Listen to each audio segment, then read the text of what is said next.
The Second Battle of Cynthiana included 3 separate engagements during the American Civil War that were fought on June 11 and 12, 1864, in Harrison County, Kentucky, in and near the town of Cynthiana. This was a part of Confederate Brigadier General John Hunt Morgan's 1864 raid into Kentucky. The battle ultimately resulted in a victory by Union forces over the raiders and ended Morgan's last Kentucky raid in defeat. Morgan's raiders had previously captured the town in the First Battle of Cynthiana, July 17, 1862. At dawn on June 11, 1864, Brig. Gen. John H. Morgan approached Cynthiana with 1,200 cavalrymen. The town was defended by a small Union force under Col. Conrad Garris, commanding a detachment of the 168th Ohio Infantry and some Home Guard troops, about 300 men altogether.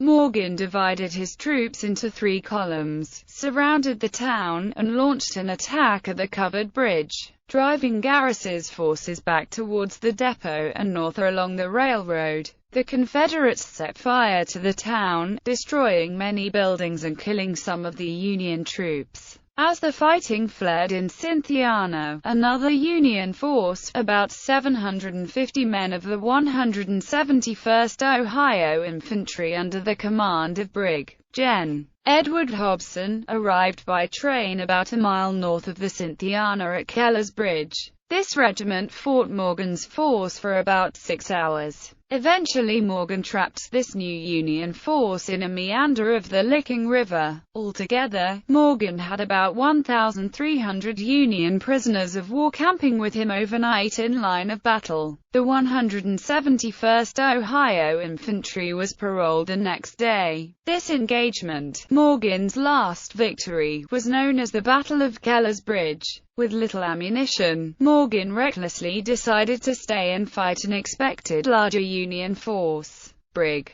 Gen. Stephen G. Burbridge with 2,400 men, a combined force of Ohio, Kentucky, and Michigan mounted infantry and cavalry, attacked Morgan at dawn on June 12.